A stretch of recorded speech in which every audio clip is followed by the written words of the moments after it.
Budget 2025 put a great impetus on propelling digital learning in India, focusing on AI-powered education, broadband for rural schools, multilingual textbooks, and enhanced digital skills training. So how is EdTech ecosystem gearing up to meet these demands? And what must India do to realize its digital learning ambitions? My colleague Aishwarya Anand does a deep dive. Take a look.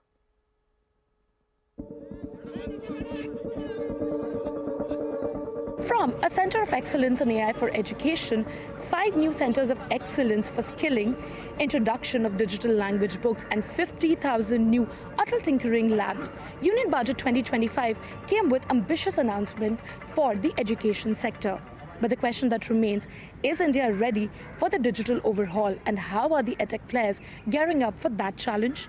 I'm here at ASU plus GSV and Emeritus Summit to find that out.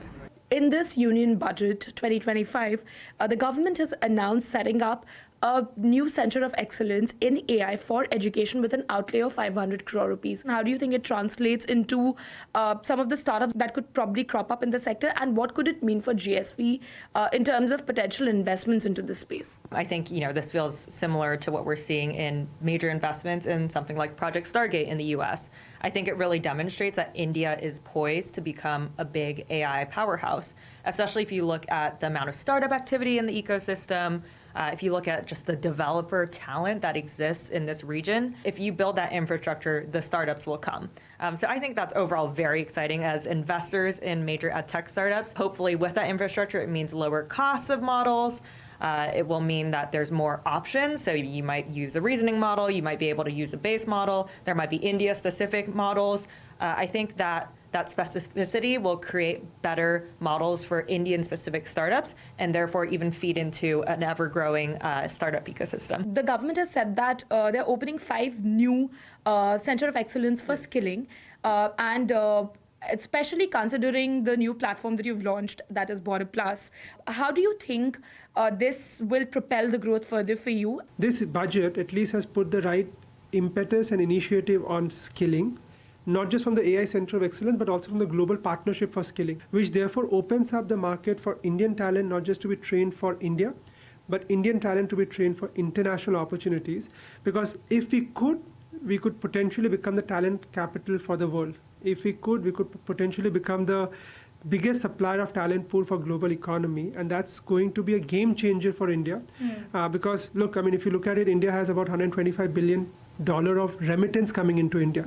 And I think if we can leverage the skilling movement and help the Indian youth get trained, we'll see significant upside, not just for the economy, but for the workforce to find right opportunities in India and globally. 2 of the big announcements that I see fitting well with how what could impact Lead School going forward is firstly the expansion of Atal Tinkering Lab, and secondly, a push towards digital books under the Bharatiya Pushtak scheme. Do you think that's enough to bridge the digital literacy gap in India? Historically, we have looked at investments in education by a very piecemeal approach.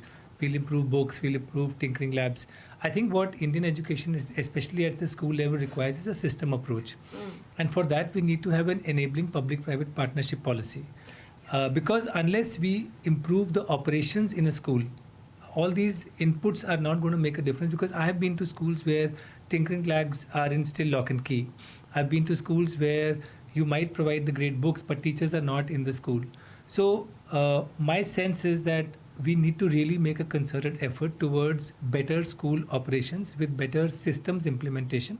Then we can see a big improvement in Indian school outcomes. Another big milestone that we will see in the sector is PhysicsWallah's IPO, which is slated for the first week of July 2025, with an aim to raise $500 million at a valuation of $5 billion. If successful, PhysicsWallah will become the first Indian pure-play edtech company to list on the National Stock Exchange.